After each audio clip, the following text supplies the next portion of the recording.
speak to Sean Holly now, our resident analyst, our man in the truck as always. Happy new season to you, Sean. And as Martin mentioned there, conditions great here tonight. The Ospreys presumably looking to get off to a flyer. Yeah, good to be back, Ross. I've been out on the pitch and it's fantastic out there. Great night for it. Spoke to Griff Rhys, the Ospreys coach. They're looking to play with expansion, but it can be tight pre-season and you need some players with X factor on these nights. Justin Tipuric is back after his concussion and a welcome return. Now we know he's got a massive amount of talent, but he also does the things that don't require talent. We see him a lot now in the wide channels and great footwork and handling skills, and he gets over the line. Great for him to be back. And another one, an underrated player, Ashley Beck, is back after long-term injury. Now he's got great feet for a big man, huge physical attributes. He's playing 13 tonight, and again Griff Rhys is looking for him to provide a little bit of width for the Ospreys. It's going to be tough to break Zebre down early on, Ross, but these two players at some point will break them down. Looking forward to it. Some heavyweight reinforcement, Sean, to come on. And as Martin said, we should give credit to the Ospreys. Interesting point made by Griff Rhys with Phil Steele there. Even though they've had the lion's share of possession and they are playing with width, they're still making the right choices. They've kicked the ball 11, 12, 13 times. They're not just throwing it around willy-nilly. No, they're playing in the right areas. It took half an hour for Zebre to be in there 22, and it just goes to show they can score if they get up there. But they're playing it tactically beautifully at the moment. Sam Davis has been sublime. Don't underestimate Tom Haberfield. We talk Rhys Webb, but this is a young guy that's really emerging. Captain tonight. Steve's given him that mantle. And the young players of old are now maturing. They've had that last season under their belt, given some experience, and they're producing the goods. You can only play what's in front of you. Yes, Zebre are poor, but very few mistakes from the Ospreys so far. Before the game, you picked up both Justin Tipuric and Ashley Beck, both making a welcome return in the Ospreys jersey, both extremely influential in that first half. Yeah, it might look like I know what I'm talking about, but I know these players very, very well from a young age. And, I thought it'd be interesting to show Justin Tipuric what he does from a set piece here. He's at the tail of the line out, and Martin would know his job is to go to that first tackle contest. But look how he pulls back here. Matavesi steps up at 10, and we all say, yeah, he gets in the wide channels. There's Beck again, and there's Tipuric. But he's been moved there from that initial phase play. It's great to see them hooking up, good skills, footwork, giving a little bit of space for Eli Walker. But look at the no talent things. Beck goes to the tackle contest and Tipuric plays scrum half. But they have these X factor things, They can play in the wider channels where the heat comes on. And Ashley Beck's little subtle footwork and offload here creates some space for Lloyd Ashley to score his try. And this isn't a Basham try. A lot of players would smash into his defender there. He used a good footwork spin to score. They've missed him. He's a quality player. So for the Sam Parry try, there's been 2 tries from Rolling Mauls already tonight, and the Sam Parry try showed these new laws in action, and they're supposed to give the defending side a bit of help in defending a Rolling Maul. It didn't work on that occasion. No, we've seen 3 in the first half. Now Martin would know a lot more about the tight elements of these, but for a coach in Norse, this is sublime. A lovely corridors created here by Matavesi and Tipuric again.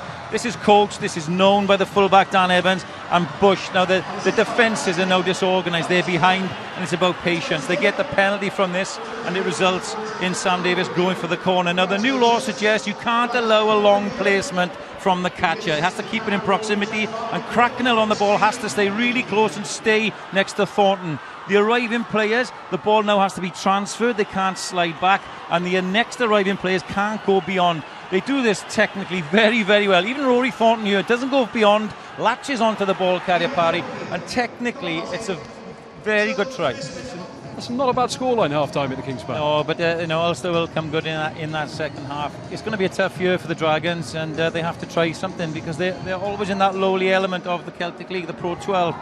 Now Kingsley has got a fresh challenge, good young players. They haven't got perhaps some of the big name players that the other regions have, but they have to make Rodney Parade a fortress. That's what I believe. Make it difficult for sides to come there and win and get their league points that way.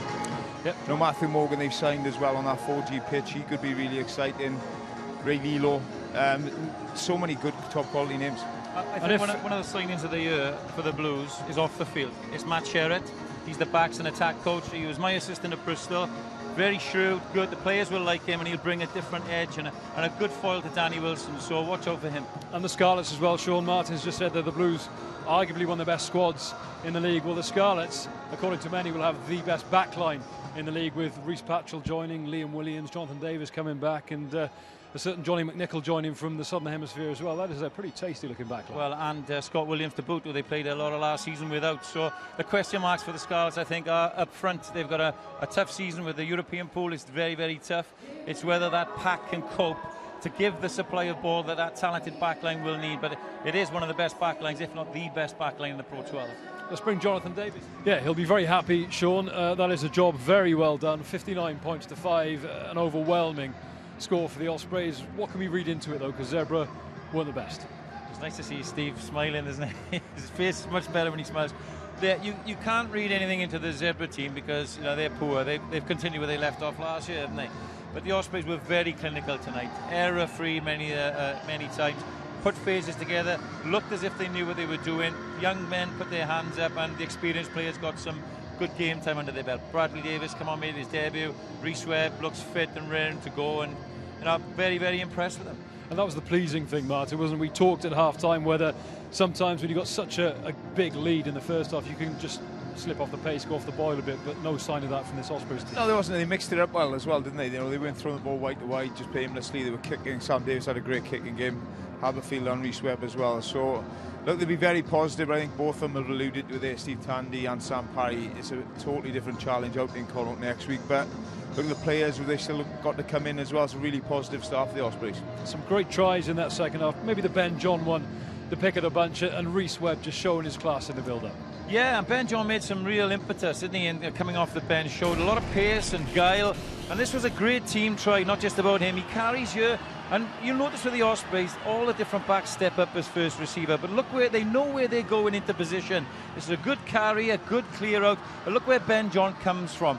Now, it's caused by the threat from the outside. They're in good shape. Sam Davis comes off his left foot, squares up, so the defenders have to go for him. And then, yes, there's a block by Reece Webb, but the angle that Ben John gets allows him to get away from those two defenders. It's a great team try, and it shows that they know what they're doing, and they've got some depth for us. And we talked a lot in recent seasons, Sean, about the depths of some of the Welsh squads and how they've been a bit thin in terms of backup. But you look at the bench tonight and you think of the guys to come back in: Dan Lydia, Alan Wynne-Jones, Dan Biggar. This Ospreys squad is beginning to look quite meaty. Yeah, it is, and it comes a lot from last year. Blood in some of those youngsters. We haven't mentioned Ollie Cracknell. Sam Underhill hasn't played tonight. There's a lot of players that haven't played, but people like Sam Parry, Sam Davis, they've stepped up to the plate. Tom Haberfield led the side. And the Ospreys have had a proud tradition of bringing youngsters on from within the region, and they continue to do it. And I think it's going to be a promising season, albeit a poor Zebre side tonight. I think they've got the bit between their teeth.